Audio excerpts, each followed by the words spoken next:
বাংলাদেশের নবনিযুক্ত প্রধানমন্ত্রী তারেক রহমানকে চিঠি পাঠিয়েছেন ভারতের প্রধানমন্ত্রী নরেন্দ্র মোদি। 17 ফেব্রুয়ারি তারেক রহমানের সঙ্গে সাক্ষাৎ করে নরেন্দ্র মোদির লেখা চিঠি হস্তান্তর করেন ভারতের লোকসভার স্পিকার ওম বিরলা।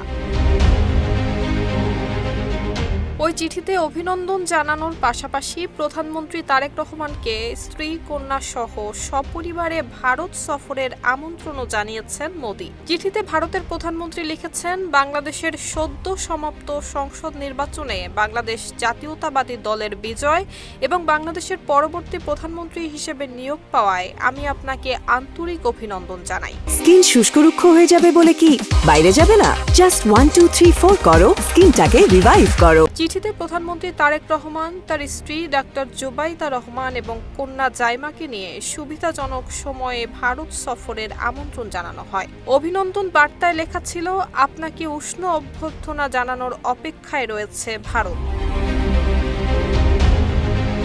প্রধানমন্ত্রী তারেক রহমানের নেতৃত্ব দেশকে শান্তি, স্থিতিশীলতা এবং সমৃদ্ধির পথে এগিয়ে নেবে বলেও আশা প্রকাশ করেছেন মোদি। একই সঙ্গে তিনি ভারত ও বাংলাদেশের অভিন্ন ইতিহাস, সাংস্কৃতিক বন্ধন এবং যৌথ আকাঙ্ক্ষার উপর গড়ে ওঠা গভীরভাবে প্রথিত বন্ধুত্বের আশাবাদ পুনর্ব্যক্ত করেন। এর আগে গত বছরের ডিসেম্বরে বাংলাদেশের সাবেক প্রধানমন্ত্রী এবং তারেক রহমানের মা বেগম খালেদা জিয়ার মৃত্যুর পর ভারতের পররাষ্ট্রমন্ত্রী এস জয়শঙ্করের মাধ্যমে তার কাছে একটি শোক বার্তা পাঠান দেশটির প্রধানমন্ত্রী মোদি।